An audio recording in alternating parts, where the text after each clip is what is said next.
So I'm getting out on this tour, and just by engaging myself, just by getting out there, by opening the door, I'll certainly grow and evolve, that's for sure. My favorite way to travel is definitely on a bus. See our pile of laundry? This is making us look bad. We don't eat this stuff. Harry had this. No, mine was smaller than that. That's Jeff's. Well, where's yours? I put it in the garbage. I just don't like packing and unpacking and lugging luggage into a hotel at 2 in the morning when you pull into town. Did you fart? That was the bus. Didn't you hear it? The bus. She did. The bus did it. Because the people that I brought with me on this tour are the people that I love and trust the most in my life.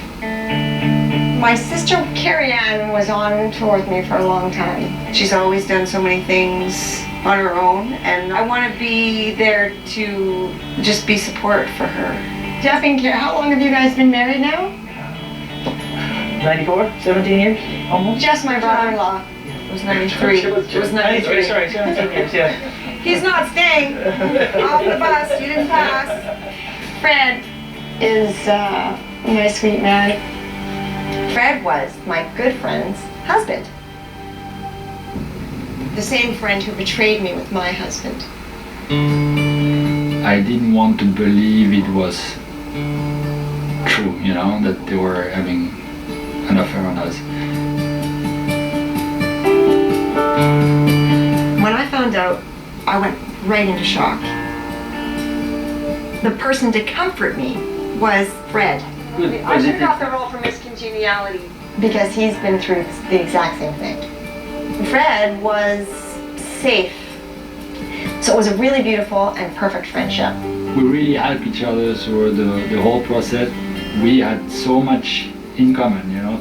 I supported her, and then the more time I spent with her, something happened in me that I did not, you know, expect.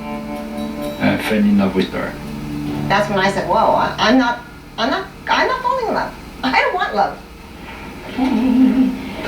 She told me immediately, I like you so much as a friend, and I do have feelings, but I don't want to fall in love again, you know, it's too dangerous. It wasn't that I didn't trust Fred, but I didn't trust love. When you're really in love, like I was, it's unconditional. There is nothing you can do about it. You just don't stop loving that person because you can't. It just, I guess, disarmed me. You're so sneaky. Oh yeah, Oh, all right then. Okay, well. He was Marianne's husband. That's twisted. If you really think about it, but just so beautifully twisted.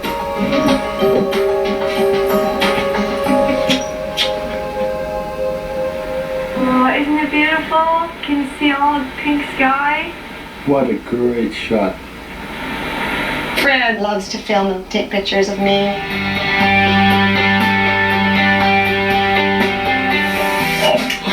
No, did it? It's good.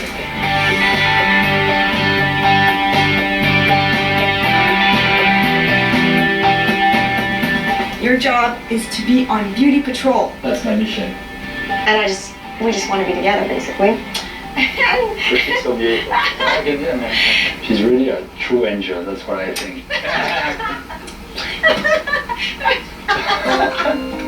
I really can't complain. I've got a beautiful man. I have everything I could ever want in life. Why am I so unhappy? So what? You know, I'm divorcing. And so what? My friend stabbed me in the back. It happens every day to people. But I still get angry about this. And I don't want to do that anymore. I want to address it. Yes, I've got these scars. What I want to do now is learn how to live with them. And my purpose for doing this is to share it with people so they can benefit from it. This was the first home that our parents could afford to own.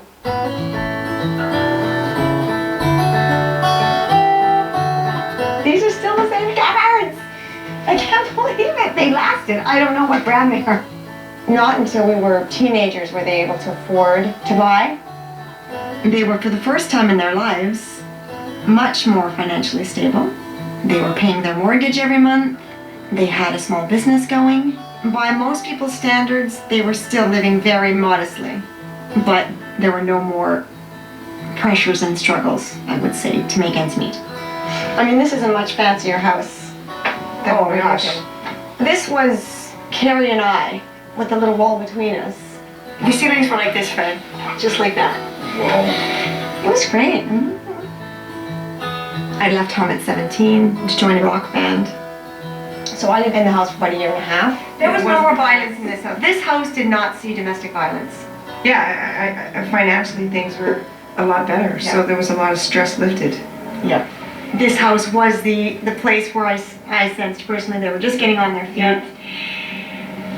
And then they died.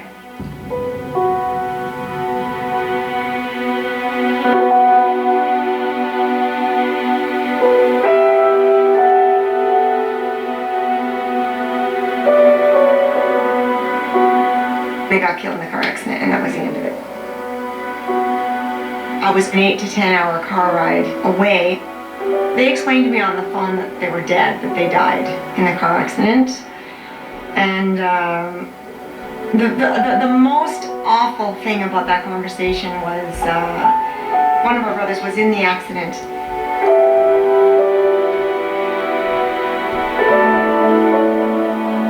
He was going to be conscious at some point and he needs an explanation, he needs to know what's happening. And it was Carrie that had to... Because you weren't here yet. Yeah. And I mean, he had to know. No, I guess we just figured he had to know when he woke up, right? I mean... When you wake up, the first thing I would say is, where's, so-and-so, or where's... Which is exactly what he did. So then I told him in the heart, they have the machine. Just went off the radar. It's kind of sad, actually.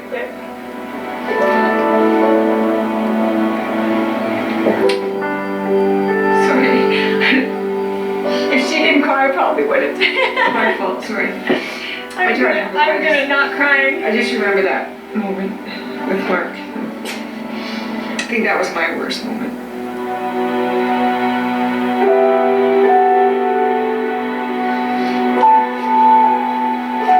I was only 14, so that's terrible. That was terrible that you had to do that.